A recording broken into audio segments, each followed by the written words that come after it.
Professor, Oi. só um minutinho. Desculpa te interromper, mas o áudio do senhor tá bem baixo. O pessoal tá falando no chat que tá um pouco baixo. Se o senhor puder falar Ah, um pouco mais alto. ok. Então, ver se eu melhoro aqui o som. Será que seu microfone fica melhor, professor? Talvez mais alto? Talvez sim, espera só um instante.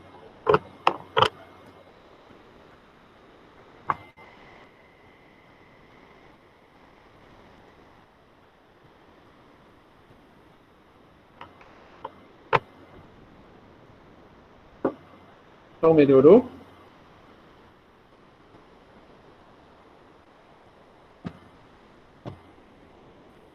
Sim, Ah, professor, ok. melhorou. Muito bom. Então, eu, como a Gleice nos apresentou aí, eu sou professor de metodologia de ensino, em ciências e biologia, e eu trabalho com pesquisa e ensino, não só no espaço formal, como também no espaço não formal. E eu vou trazer um pouco de um trabalho que eu realizei com alguns alunos, inclusive a Bruna, né, participou. Vou mostrar um pouco dos resultados do trabalho dela e de outros dois alunos que foram meus orientados. Então eu vou iniciar com a apresentação, depois eu vou passar para a Bruna e aí a gente faz aí um bate-papo no final. Bom, eu vou projetar agora para vocês.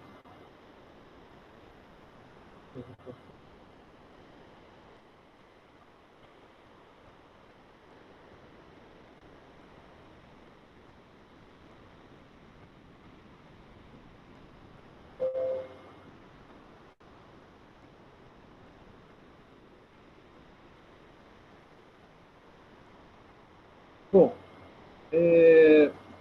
a gente, como eu disse para vocês, eu trabalho com espaços não formais de ensino.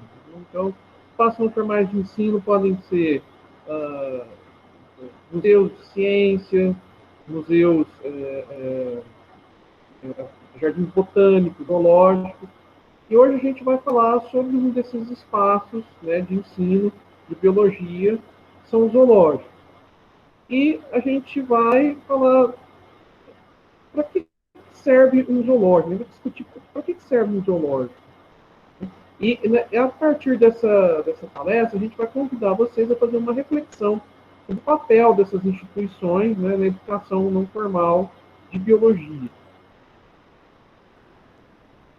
Bom, mas, afinal de contas, né, para que serve um zoológico? Então, para começar a pensar sobre isso, qual foi a última vez que você foi a um zoológico?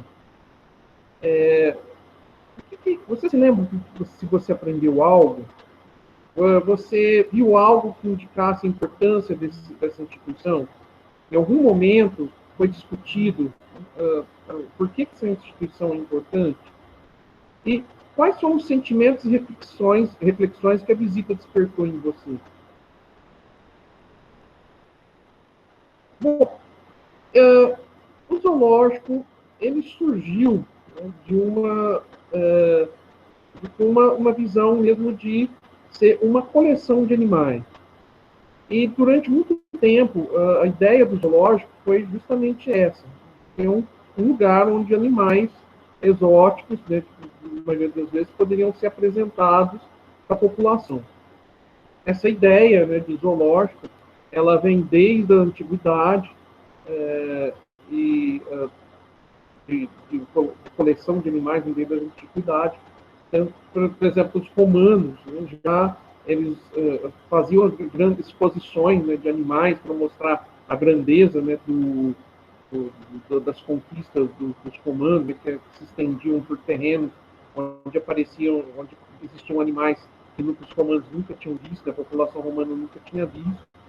E essa ideia, né, então, de coleção de animais durou muito tempo. Né? E quando o zoológico passou a ser uma instituição, onde podia agora ser visitado por pessoas, ele continuou com essa ideia, com essa questão, né, do lugar da exposição de animais exóticos. E animais que estavam ali para entretenimento dos visitantes. E essa ideia que está na cabeça de muita gente ainda, né, nos dias de hoje. Essas aqui são imagens, né, do Museu de Lisboa, e mais de um século atrás, né, então a gente vê aqui o chimpanzé, né, podendo ser tocado pelas pessoas, uma coisa mais de entretenimento mesmo do visitante. Bom, mas ao longo do tempo, né, principalmente no século XX, os zoológicos passaram por um questionamento. Qual era a real função dessas instituições para a sociedade? E assim, os zoológicos e também os museus, né, de história natural, o Museu de História Natural já vinham passando, né, por todo esse processo de questionamento, né, qual era a função deles, inclusive para a educação das pessoas, dos visitantes que estavam vendo o acervo que estava sendo exposto. Bom, e ao longo desse período, foi sendo revisto, né, qual seria a função dessas instituições, qual é o papel das instituições. E, hoje em dia, há um consenso, né, de que os zoológicos têm vários papéis, tá? E estão fixados não só na questão do lazer, né, do entretenimento, mas também na pesquisa, na conservação e na educação. Bom, lazer, pesquisa, educação e conservação são considerados os 4 principais papéis das instituições zoológicas. A gente pode ver isso tanto na literatura da área, como também na legislação brasileira. Então, o IBAMA, por exemplo, considera um zoológico instituições que, além do acervo dos animais, né, trabalham também com a educação do público, né, e também com a questão da conservação, do lazer e da pesquisa também. Então, quanto mais dessas funções a instituição desempenha, né, e quanto mais complexas são essas atribuições das instituições, eles são classificados aí em categorias que vão de C a A. Então, A o mais completo e C o menos completo, né? Mas, então, vamos falar então sobre essas questões. Será que as pessoas sabem dessas funções do zoológico? E será que quem trabalha no zoológico conhece ou já discutiu, né, qual é a função dos zoológicos para a sociedade, para o meio ambiente? Bom, e nós vamos trazer aqui para vocês, eu e a Bruna, dados de trabalhos que fizemos com equipes de mediadores de um zoológico da região, aqui, no caso, o Zoológico Fábio Barreto de Ribeirão Preto. E a gente pesquisou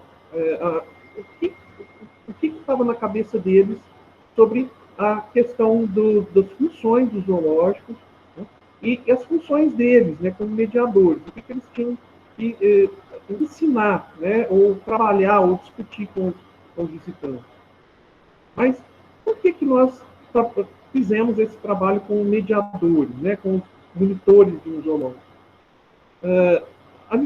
Há um consenso com relação a alguns autores, né, e sobre a contribuição, né, da educação, do zoológico para a educação, né, e a importância da educação para a conservação das espécies e educação ambiental da população. E esses programas de educação ambiental, eles são, na maioria das vezes, conduzidos por esses mediadores. E os mediadores, eles são a partir por meio dos mediadores que a instituição vai expor, né, o conhecimento que está ali disposto, né, para aquele acervo vivo que o zoológico tem. Então, os mediadores são a voz e a cara das instituições. Então, a forma como o papel da instituição é concebido por esses mediadores tem implicações, claro, né? Portanto, das atividades educativas que eles desenvolvem. Então, na comunicação desses papéis dos visitantes e na forma como a sociedade percebe e valoriza a atuação dos zoológicos, essa atuação dos mediadores vai ter muita importância.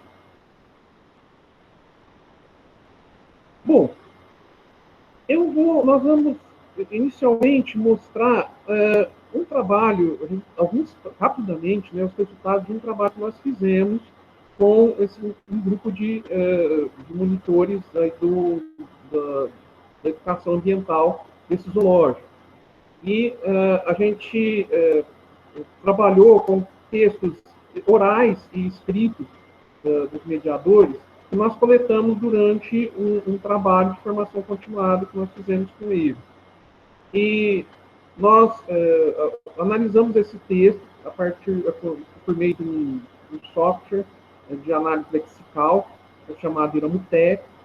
E aqui, por exemplo, a gente vê o resultado desse trabalho que a gente chama de nuvem de palavras. A nuvem de palavras mostra as palavras que apareceram com mais frequência quando os monitores falavam sobre o que eles pensavam sobre os zoológicos. Então, é claro, né, vai aparecer palavras com muita frequência, né, zoológico e animal. Então, aqui na casa das nuvens de palavras, as palavras que aparecem com mais frequência, né, vão aparecer escritas, né, de uma letra maior, né, e vão ficar mais visíveis. Então, zoológico, animal, vai aparecer com mais frequência. Mas, a gente consegue ver aqui também as palavras que estão ligadas às funções do zoológico. Então, aqui a gente consegue ver conservação, a gente consegue ver lazer, né, educação, tá, e pesquisa. Então, a gente vê que pesquisa, por exemplo, né, é uma palavra que aparece com pouca frequência. Né? Eles falaram muito pouco sobre a função da pesquisa. Mas algumas outras palavras apareceram com mais frequência. Por exemplo, conservação aqui, né, apareceu um pouco bem maior do que pesquisa, né, e educação parece aparecer aqui com mais frequência também. Então, a gente consegue ver que eles reconhecem, né, e de alguma forma eles discutiram sobre essas funções dos zoológicos ao longo da conversa que nós tivemos com eles, né, e dos textos escritos que eles produziram durante esse encontro. Mas como essas palavras estão organizadas? Nesse outro slide, a gente vai mostrar para vocês, né, o que a gente chama análise de similitude, que o Iramutec também permite ser feito. Então, a análise de similitude vai mostrar para a gente como as palavras estão relacionadas entre si. Nós vimos, por exemplo, que a palavra animal zoológico aparece com mais frequência, mas elas estão ligadas, né, a quais palavras exatamente, né? E educação está ligado com qual palavra e etc. Então, quanto maior o tronco que une as palavras, né, maior a relação que essas palavras têm entre si. E quanto menor, né, o ramo que lega essas palavras, menor a relação que essas palavras têm entre si. Bom, de cara aqui a gente pode ver o seguinte: apesar dos monitores citarem, né, as funções de lazer e pesquisa, essa lazer e pesquisa estão pouco ligadas, estão próximas, mas estão pouco ligadas, né, e estão bem longe de conservação e educação. Então, apesar do equipe, né, reconhecer a importância, né, desses espaços, né, e reconhecer que elas têm essas funções, né, de lazer, pesquisa, né, conservação e também educação, eles não conseguiram conectar essas palavras entre si. Mesmo conservação e educação, que aparecem bem próximas aqui, quando a gente vai analisar os textos, a gente vê o seguinte: E quando eles falam, né, quando eles falam educação, que a educação está ligada à conservação, essa ideia ela é mais ligada ao conceito de conservação de espécies. Então, eles falam de trabalhar a ideia de conservação de espécies com o visitante. Então, é diferente da ideia de conservação que eles falam em outras situações. No caso aqui, eles falam bastante de conservação, porque o zoológico em questão, ele tem um programa de educação ambiental, desculpa, esse é um programa de acolhimento de animais selvagens, vitimados aí por queimadas, atropelamentos, etc., que tem muito destaque e tem um reconhecimento bem grande da cidade e também dos próprios monitores, dos próprios mediadores aí. Mas, em nenhum momento, eles disseram da possibilidade de divulgar essas ações do zoológico por meio da educação. Então, quando recebem o público lá, por exemplo, a gente pergunta, vocês discutem isso com o público? E eles, em um momento, eles disseram que sim, né? Então, eles estavam preocupados com outras coisas. Isso é uma questão que fez, assim, fez a gente pensar, né? Como que as pessoas podem ter uma visão dessas funções do zoológico, dessas importâncias que o zoológico tem, se a própria equipe de educação ambiental não trabalha isso com o público. E isso a gente vai discutir mais para frente, a Bruna logo vai discutir com outros resultados de outros trabalhos, nossos aqui, e que vai mostrar assim, como isso faz falta, né? E é muito importante que, além das questões dos conceitos biológicos que são mostrados, ensinados ou discutidos nessas ações de educação ambiental, que também sejam apresentadas essas funções do zoológico. Porque só assim a gente vai conseguir, o público vai conseguir entender por que aquele animal está ali, né? Aqueles animais estão ali, não estão ali apenas pelo lazer, eles estão ali por outras situações, muitas vezes são situações ligadas a justamente essa vitimação que as atividades do ser humano provocam, né? São animais que não podem voltar para o meio ambiente, né, depois que são atropelados ou alguma coisa nesse sentido. E muitas pessoas não têm essa noção, né, por exemplo, dessa importância do zoológico. Bom, agora eu gostaria de passar a palavra para a Bruna, para ela continuar a apresentação. Boa noite. Espero que vocês estejam me ouvindo bem. Eu vou continuar a fala do Marcelo, concluindo um pouco do que ele apresentou. Porque até então ele falou de uma pesquisa que a gente fez com mediadores. E a gente tem, então, dois importantes resultados disso, né? Primeiro é que os mediadores, eles comentam sobre esses 4 pilares do zoológico. Então, eles falam sobre a pesquisa, eles falam sobre o lazer, eles falam sobre a conservação e eles falam da educação. Mas a importância e o como eles discorrem sobre cada um desses assuntos é muito diferente. Então, a pesquisa, como vocês puderam ver lá no 20 Palavras, ela parece bem pequenininha. Ela foi citada uma vez. E quando, assim, eles falaram, quais são os 4 pilares do zoológico mesmo? Aí as pessoas falam, pesquisa, lazer.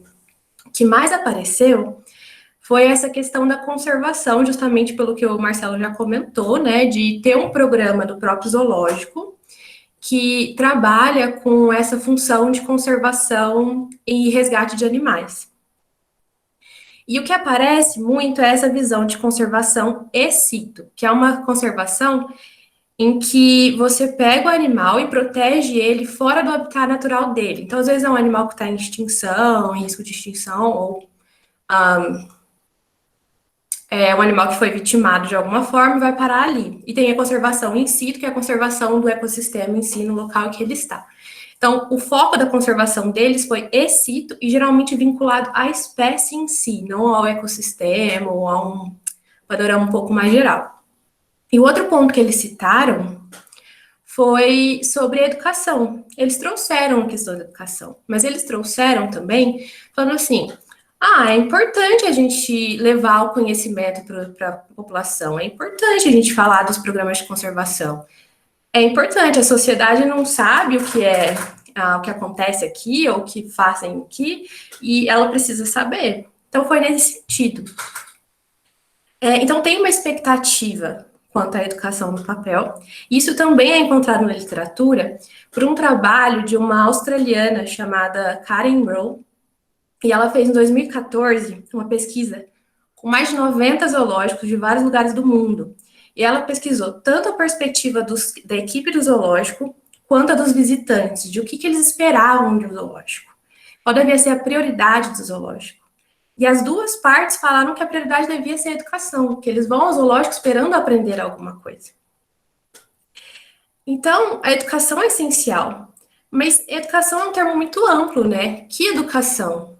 Que tipo de atividade? Marcelo, se quiser passar.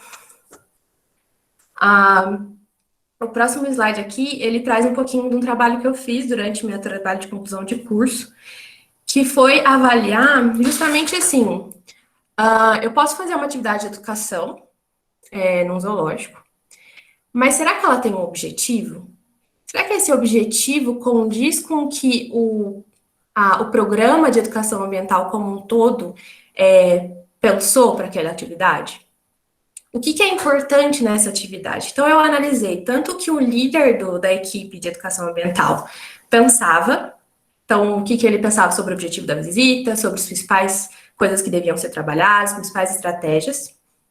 Entrevistei 2 mediadores estagiários, são 2 monitores de lá, e depois eu fui lá ver o que eles faziam, efetivamente.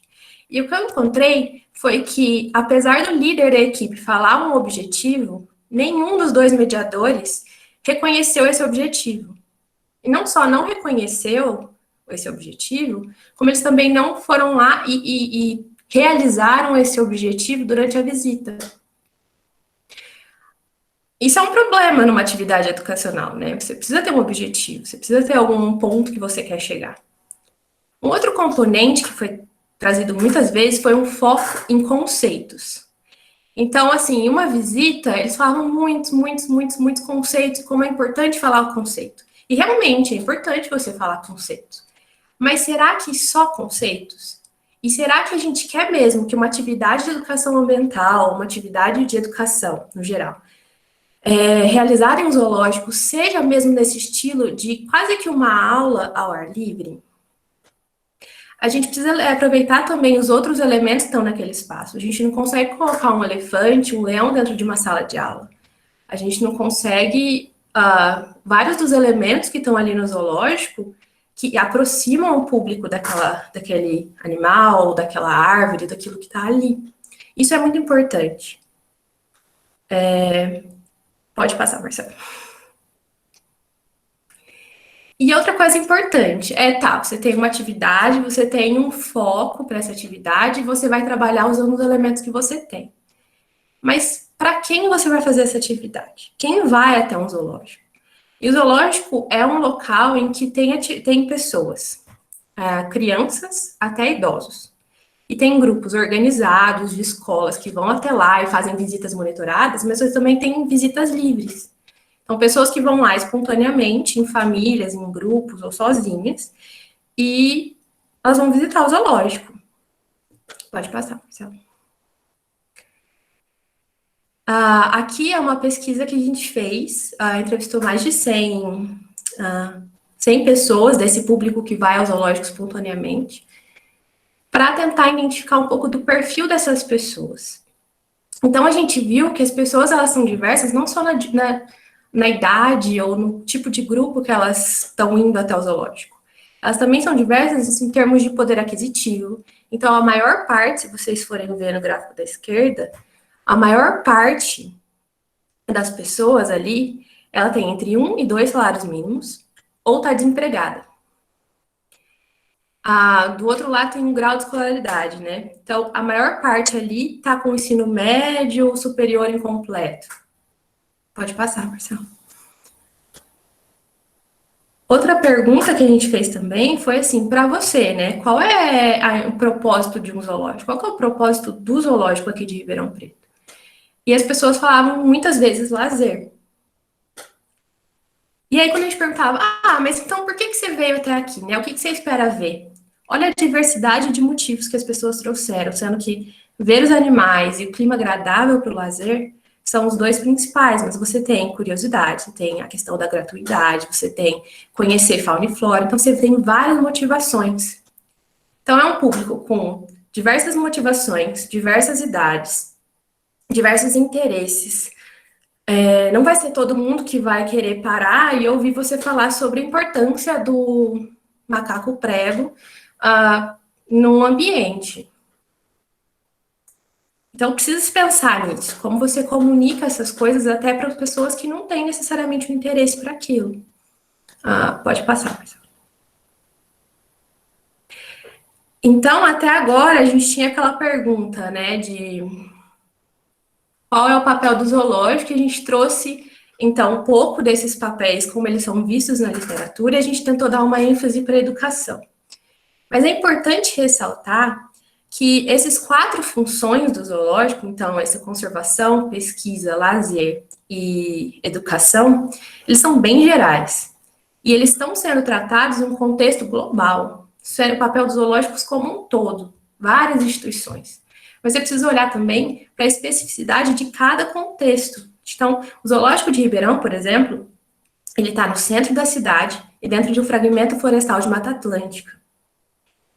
É um fragmento que, se você olhar no Google Earth, assim, em volta, tudo cidade, de repente você tem uma Mata Atlântica ali no meio. Então, não é à toa que as pessoas falam no clima agradável para o lazer. Tem várias árvores ali. Então, talvez ressaltar a importância daquele espaço como um espaço de conservação in situ, proteção daquela mata no meio daquela cidade, seja importantíssimo para o zoológico falar. Então, essas nuances, elas precisam ser trabalhadas e elas precisam ser discutidas dentro da equipe do zoológico. Não só pela equipe de educação ambiental, mas muito importante que seja discutida pela equipe de educação ambiental, mas por todo mundo que trabalha ali. É uma coisa que precisa ser comentada. E isso se reflete também na própria formação continuada das pessoas que estão ali, dos monitores. Sempre pensar em formas de abordar a conservação ou em formas de trabalhar a educação para que os objetivos que você tem como zoológico sejam alcançados. E para que a sociedade entenda por que o zoológico está ali. Né? E isso reflete também na atividade educativa bem planejada. Se você não faz uma boa atividade educativa, uma boa intervenção, como é que você espera que as pessoas compreendam alguma coisa? Né? E você não dá para falar de zoológico, aqui é um parêntese, sem falar de bem-estar animal. Até o momento, a gente falou do papel da educação, e esse é um foco, mas eu queria trazer também que o papel do zoológico, ele precisa ser pensado, considerando o bem-estar de cada animal que está ali. Porque, querendo ou não, o zoológico é um espaço em que os animais vão resgatados, muitas vezes, e não podem voltar para a natureza.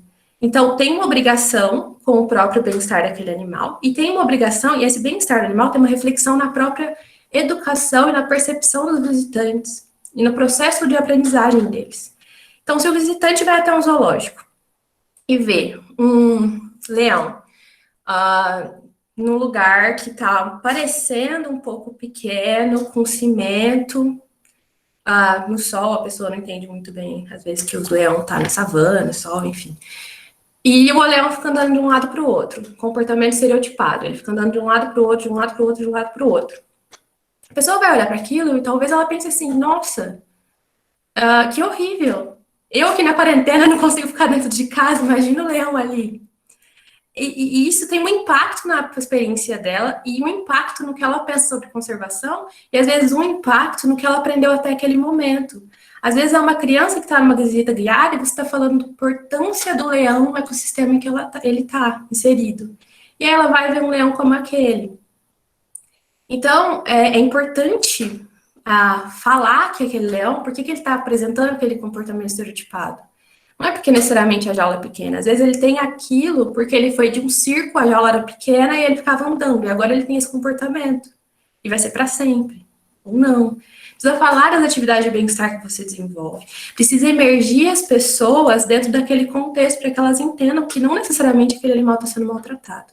Então, é ter um balanço entre as necessidades sociais de um zoológico, uma questão de educação, lazer, mas pensar também na obrigatoriedade, né, do espaço de cuidar dos animais que estão ali. Então, eu só fiz esse parênteses porque eu acho que é muito relevante e é muito importante pensar. E aí eu trago essa pergunta também, né? Então, como que a educação ela pode ajudar a divulgar o papel do zoológico? Como a educação pode mostrar para as pessoas como o zoológico funciona e por que ele funciona daquela forma? Pode passar, Marcelo. Então, eu retomo aquela pergunta do começo da apresentação, né? Então, afinal, para que serve um zoológico? Bom, a gente tem 4 funções principais, mas como cada uma dessas funções são pensadas, trabalhadas, é a grande questão. Quem faz essa pergunta de o que é o zoológico? E como que a gente pode ajudar como pessoas que estão estudando educação, professores, mediadores, como a gente pode ajudar a responder essa pergunta? Então, é isso que está o nosso contato, né? Muito obrigada. E eu acho que é isso. Desde já agradeço muito a professora Bruna e ao professor Marcelo. Agora a gente vai partir para as questões, né? As perguntas que foram levantadas aqui no chat. Vamos lá, 1 minuto. Desculpa não abrir a câmera, que eu tive um pequeno problema, mas estamos aqui lutando para dar certo. Primeiramente, a Letícia, né, perguntou como desconstruir a ideia de maus tratos a animais zoológicos e praticar o incentivo desses locais para dar continuidade, né, a temas tão importantes, como a biologia da conservação. Principalmente agora que tivemos um caso tão divulgado, né, que a gente viu em todas as redes sociais, que é da elefanta, né, do zoológico aqui de Ribeirão. Aí a gente gostaria de saber o parecer de vocês, etc. Posso começar respondendo, Marcelo? É uma pergunta muito boa e é uma pergunta que, assim, difícil responder, porque os zoológicos, eles têm no Brasil, assim, eles têm muita dificuldade em questões de recurso, tanto recurso financeiro como recurso de pessoal. O espaço, tem várias coisas que entram em jogo aí que são muito importantes de serem pensadas, mas que elas só podem começar a melhorar também quando as pessoas começarem a entender o que está acontecendo ali dentro e como aquilo funciona. E é aí que vem justamente o papel da educação, dos mediadores, das atividades de um zoológico em expor isso, né? E o outro componente é justamente isso, né? Não adianta você fazer um discurso de educação ambiental lindo e aí a pessoa ir lá e não entender por que o leão está naquela jaula e por que ele está andando de um lado para o outro.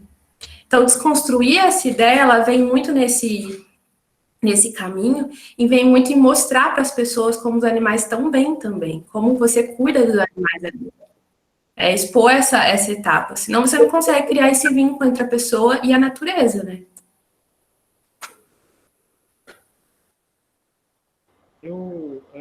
Foi interessante, né, que eles falaram aí das mídias sociais, né, que vocês devem ter visto, né, a questão da elefanta, né, da elefanta do ninguém.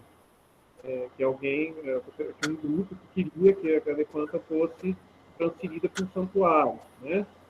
Mas, então, de início, é muito fácil convencer pessoas de que esse argumento, que os argumentos que esse grupo apresentavam eram argumentos bons, né? Que a elefanta estava sofrendo, que ela merecia ir para um lugar que era semelhante ao que ela tinha, né, que ela teria numa vida selvagem, etc. Né? Mas a questão é assim, mas por que aquele elefanta está lá? Né? Então, dentro do texto, dava a entender que esse elefante estava ali para lazer, né, só para a gente olhar, ir lá, ver uma elefanta e tal, que bonito. E não era essa a questão, né, era uma elefanta que viveu a vida dela inteira numa situação, né, de a Bambi e a outra elefanta, né, que viveram a vida dela inteira em situação de cativeiro. Então, não dava para elas serem colocadas na vida, né, próxima da vida selvagem.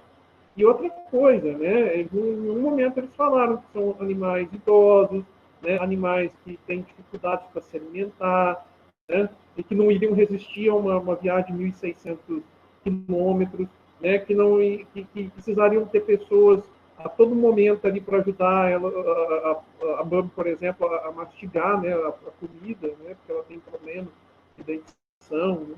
Então, assim, foi justamente a partir isso mostrou com muita clareza para a equipe do Bosque, eu converso muito com a equipe aqui do Bosque, com muita clareza a importância deles dizerem, né, deles mostrarem, né, essa atuação deles, né, de dizer qual é a origem daquele animal, por que aquele animal está ali, né, por que ele não pode ser reintroduzido na natureza.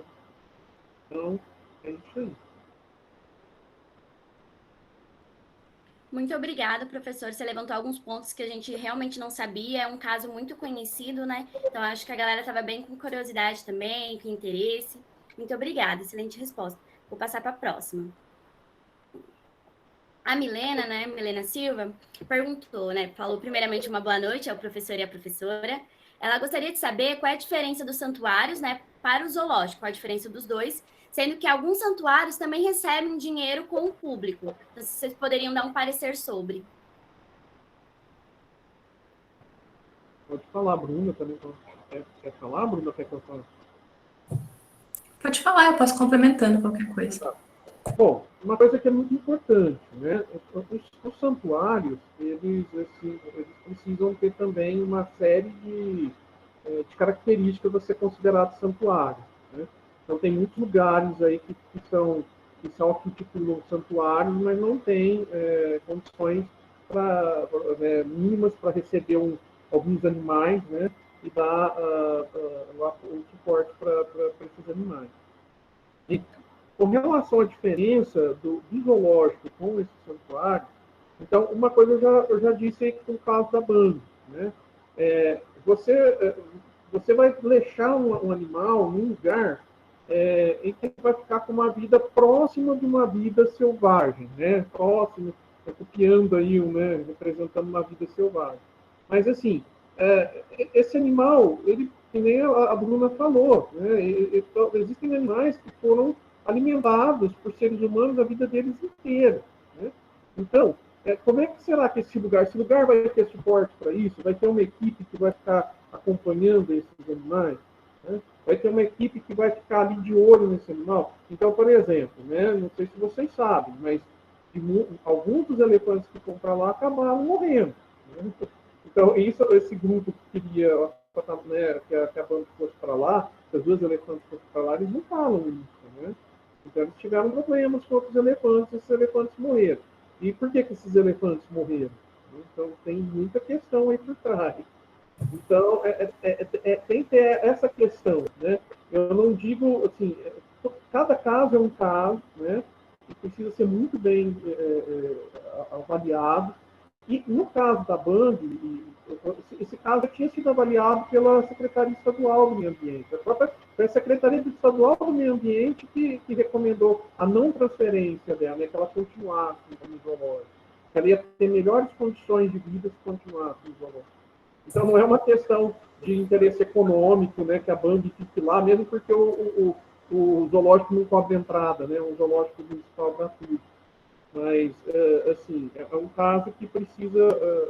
teve muita coisa, teve muita informação inverídica, né? E teve muita coisa que não foi esclarecida. Mas, enfim, é essa questão, né? No zoológico você tem uma atenção de um zoológico sério, claro, né? Que é considerado zoológico. Você tem atenção de tratadores, você tem atenção de veterinários, de biólogos, etc. Então, essa questão tem que ser levada em consideração. E tem um componente técnico, um técnico também, não sei se é técnico, mas dentro dos próprios zoológicos existem várias categorias de zoológico, né? Então, dependendo se é obrigatório ter uma equipe de educação ambiental, se é obrigatório desenvolver pesquisa, e se isso é obrigatório ou não, eles se enquadram em categoria B, A, C de zoológico. Então, para o santuário, tem essas pequenas diferenças também. Então, eu não sei exatamente todas as coisas técnicas, mas não é algo muito difícil de encontrar. Qualquer coisa me mandei um e-mail, eu posso mandar a legislação ou o que tem por trás disso, mas tem uma diferença nesse sentido. Obrigada, professores. Vamos para a próxima. Essa aqui é da Maria Júlia, né?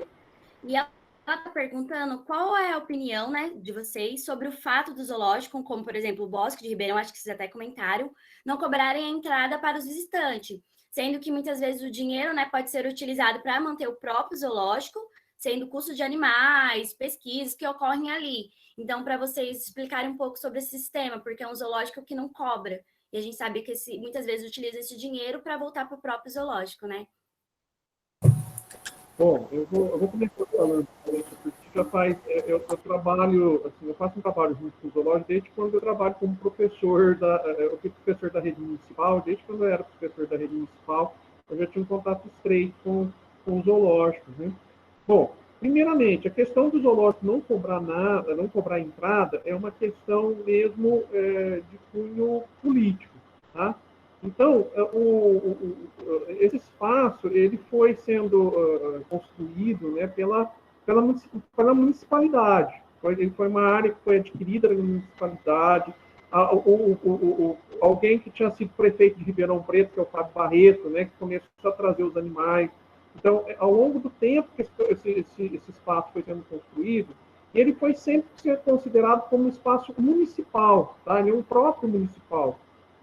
E, então, para dizer assim, de forma bem clara, não existiu nenhum prefeito ao longo do tempo que tivesse coragem, né, de cobrar, de sugerir a cobrança de entrada, né?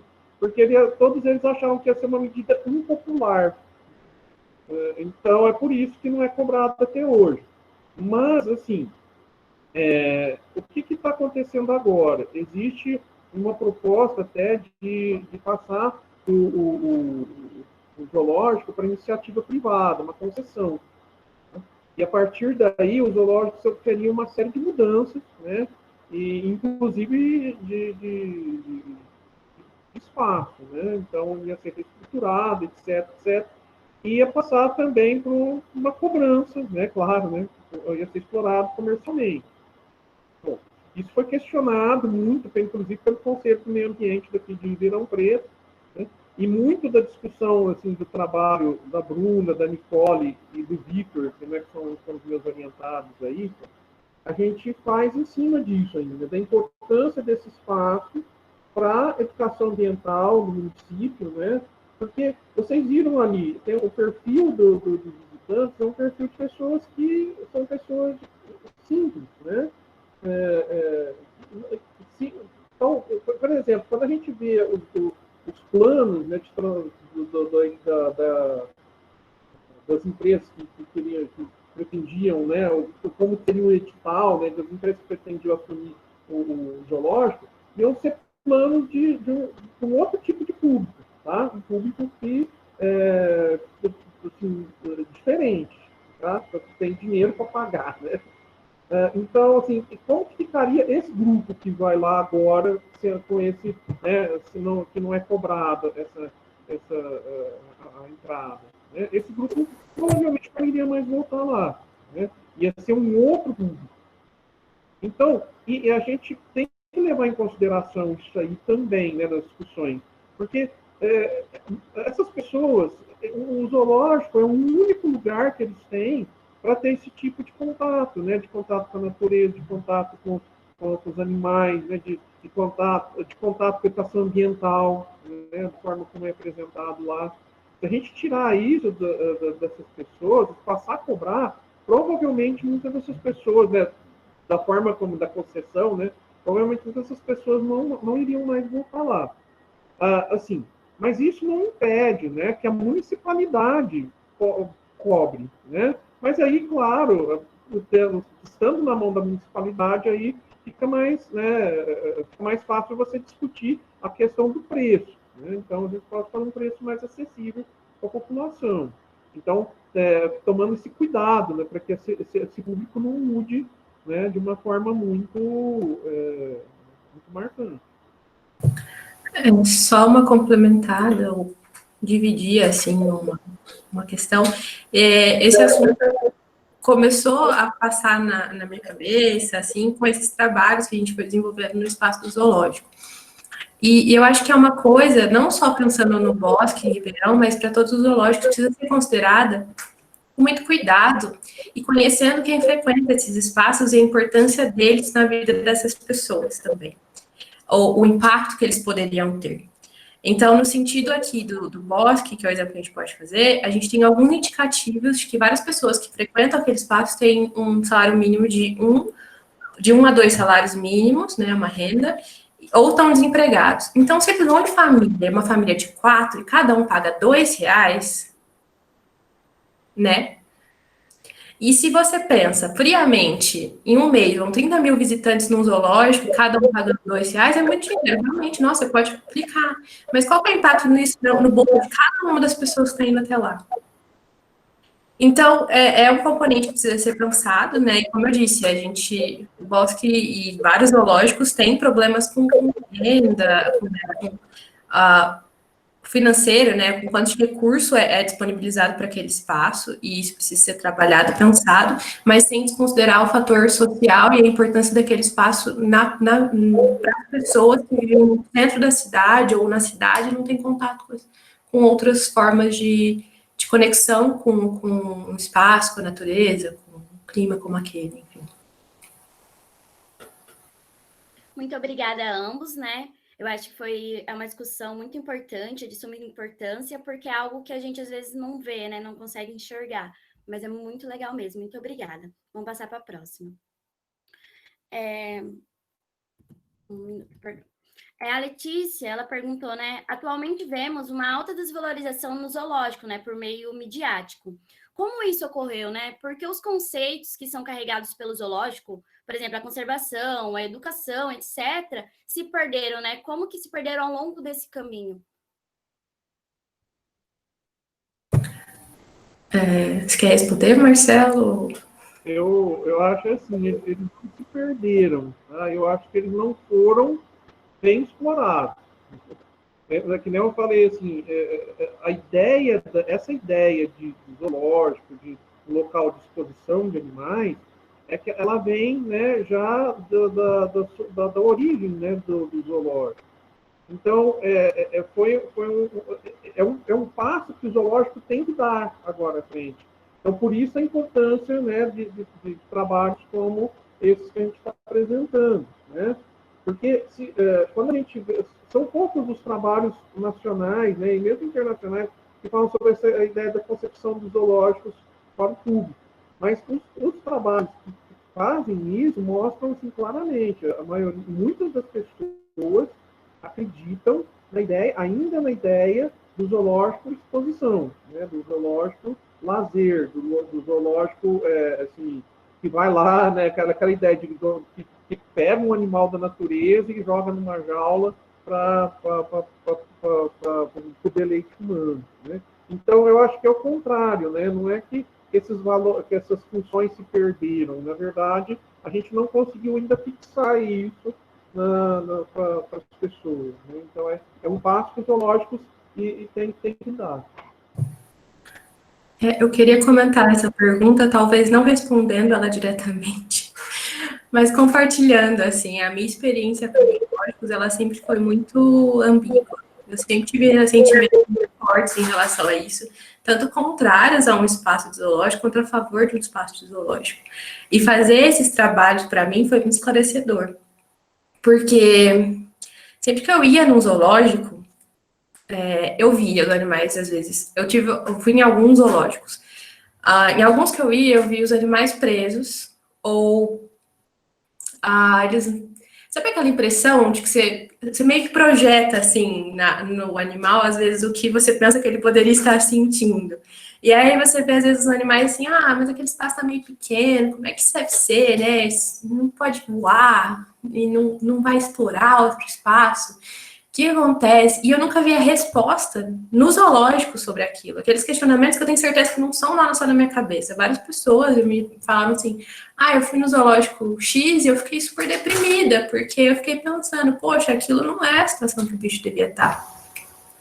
Mas daí vem esse outro lado, né? Porque quando você vivencia o zoológico, você acompanha um pouco do trabalho do zoológico, você realmente entende o que as pessoas pensam, o esforço das pessoas que estão ali para poder fazer o enriquecimento, ou para poder fazer o melhor possível para aquele espaço, aí você fala, pera, então o que eu estou vendo não é necessariamente o que está acontecendo. Então, é esse gap, esse intervalo essa pausa de informação que a gente precisa começar a conectar e mostrar para as pessoas o que acontece. Então, eu acho que muito do que a gente vê hoje de valorização do zoológico, nas mídias, etc., vem disso, né? Vem desse gap que foi aumentando, e não entender o lado do outro, não entender o lado de cá, e você fica nessa falha de comunicação enorme. Então, eu acho que tem um pouco disso.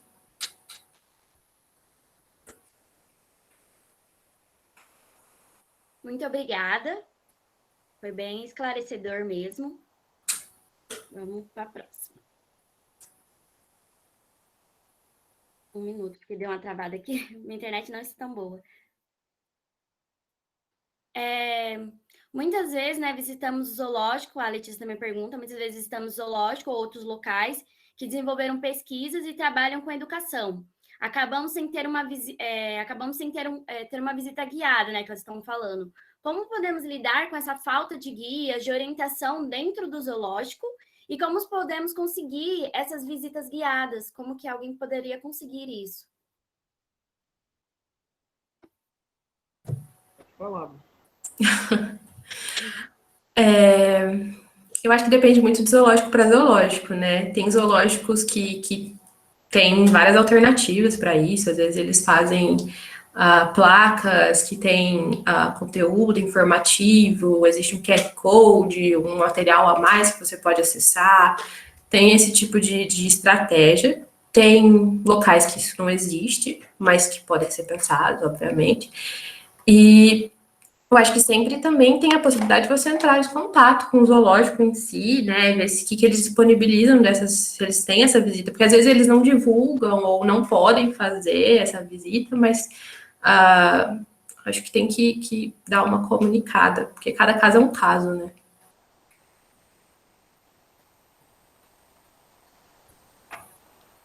Professor, o senhor vai querer complementar algo do gênero? Podemos continuar. Tem bastante pergunta aí, né? Legal. Vamos lá, eu vou passar para a próxima. A Tapa da Vieira, né?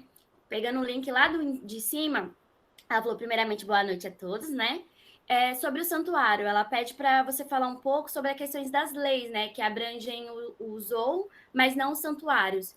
Tipo, vocês falaram a diferença, mas ela quer saber mais sobre a parte das leis. Qual é a diferença dos santuários para os zoológicos?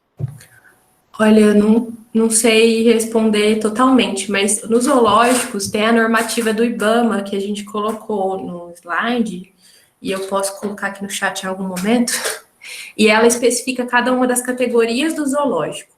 E aí eu posso procurar um pouco mais sobre a questão dos santuários, porque eu realmente sei por cima, eu não quero falar e depois falar besteira, mas eu posso colocar aqui também. Eu vou colocar no chat a normativa, e aí se vocês quiserem olhar. É importante, né? Assim, os zoológicos, eles têm, né, essas funções, inclusive a própria Bruna está falando aí, né? Tem a normativa.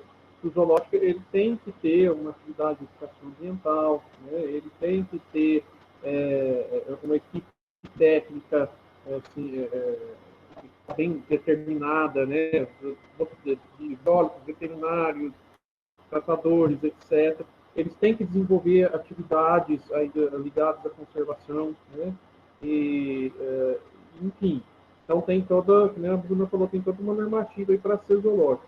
No caso dos santuários também, né, eles têm que ter algumas características também. Também tem que ter uma equipe técnica, tem que ter aí um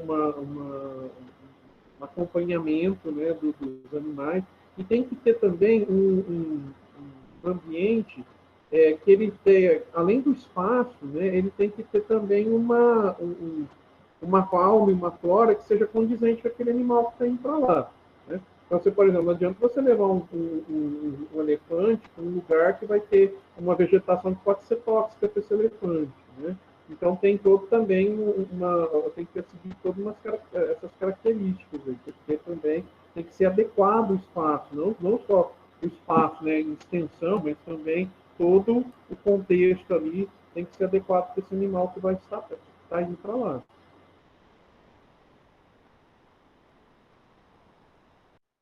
Muito obrigada, professor. Agora, Daiane Rose, é uma questão meio polêmica, né? Será que o caso de privatização do zoológico não seria observado alguns absurdos, como os que vemos em outros países, os quais alguns animais acabam sendo expostos, né, de forma exaustiva? Olha, assim, a questão assim eu vi um edital, né, de como que seria essa concessão para a iniciativa privada. Seria uma concessão, né? Que nem a concessão das rodovias aí, né? O zoológico continua sendo um espaço do município, só que ele passa a ser gerenciado por uma iniciativa privada. Bom, só que funciona assim, né? Ele tem 5 anos de experiência, né, com essa concessão. Então, 2 anos tem uma equipe que vai avaliar o que está sendo feito ali. Depois desses 2 anos, tem, né, mais 2 anos, tem uma segunda avaliação. E no fim do ano, se tudo estiver bem avaliado, né, esse zoológico passa para essa concessão. Essa concessão agora passa a ser de 35 anos. Então, no final das contas aí, se dentro desses 5 anos a empresa, né, preencher, né, o que o edital, ou que as normas aí que são estabelecidas, se eles preencherem, você passa a ser para a iniciativa pública, né, por 35 anos. Então, é um negócio muito sério. Né? A gente tem que tomar muito cuidado, né? É uma questão que tem que ser bem trabalhada, mesmo tem que ser bem discutida, né? Porque depois fica muito difícil você derrubar isso aí. Bom, tem uma questão que sempre me chamou muita atenção com relação particularmente ao bosque, né? Porque, assim, a iniciativa privada vai querer explorar os animais, né? A questão dos animais, da área do zoológico, mas a mata, ninguém fala nada sobre a mata. Hoje, do jeito que está lá o zoológico, né? Tem o zoológico e a área do bosque. A equipe do zoológico, ela também fica responsável pela área da mata nativa. Na concessão, não existe nenhuma exigência com relação a isso.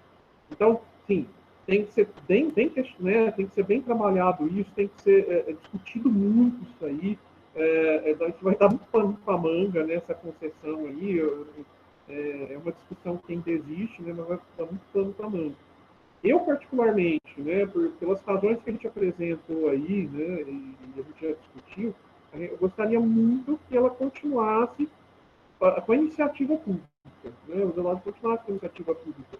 Porque, assim, o zoológico, a iniciativa pública, é mais fácil da gente tá ali, né, ele está muito ligado ao Conselho de Meio Ambiente, né, tá muito, ali, de forma muito estreita ligada com o zoológico. Então, fica muito mais fácil a gente controlar algumas situações aí que possam vir a surgir, que nem você falou aí, né, de exploração, né, dos animais por mais tempo, e etc. É claro que esse zoológico, mesmo que ele tivesse sob concessão, ele seria também fiscalizado, né? Mas, assim, eu acho que a fiscalização, estando no poder público, fica mais forte, fica mais eficiente. Essa é a minha opinião do jeito que as coisas estão, nesse caso específico.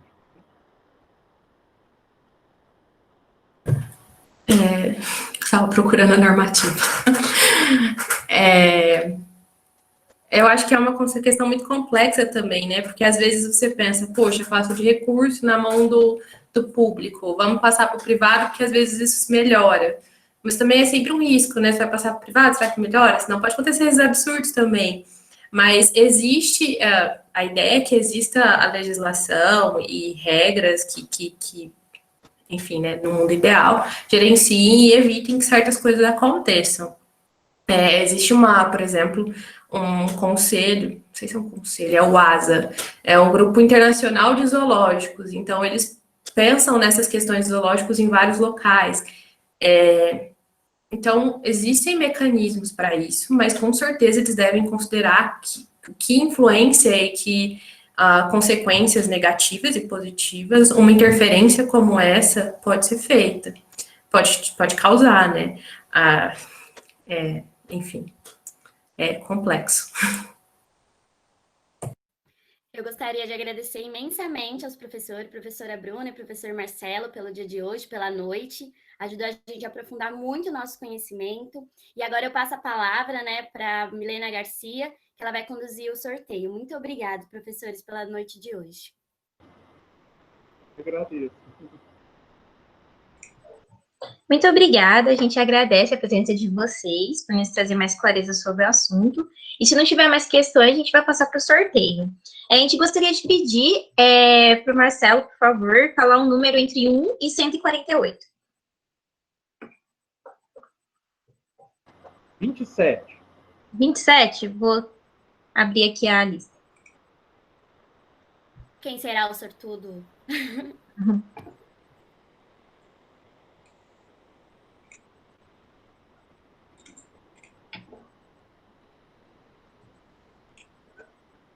Tá dando para ver? Ainda não, Milena. Agora tá carregando. Foi. 27. Cláudia Batista Pereira. Está presente? Sim. Parabéns, ganhou uma camiseta aqui do CBio. Entre em contato com a gente até quinta-feira, meia-noite, para a gente poder conversar sobre como vai ser a entrega dessa camiseta. Muito obrigada. De nada. Sendo assim, a 16ª Comissão do CBio agradece a participação de todos. Esperamos que o dia tenha sido proveitoso, né? Desde a Márcia lá com o nosso mini curso, passando pelo Benjamin, finalizando aqui com o professor Marcelo e a professora Bruna.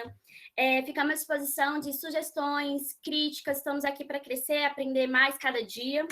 E ressaltando que amanhã é nosso último dia, infelizmente, mas finalizamos com 2 grandes palestras, a primeira com o tema Indígena na Universidade, Saberes Tradicionais e Científicos, Conquista e Desafio, né? Ministrada pelo Giovanni Diogenes da Silva.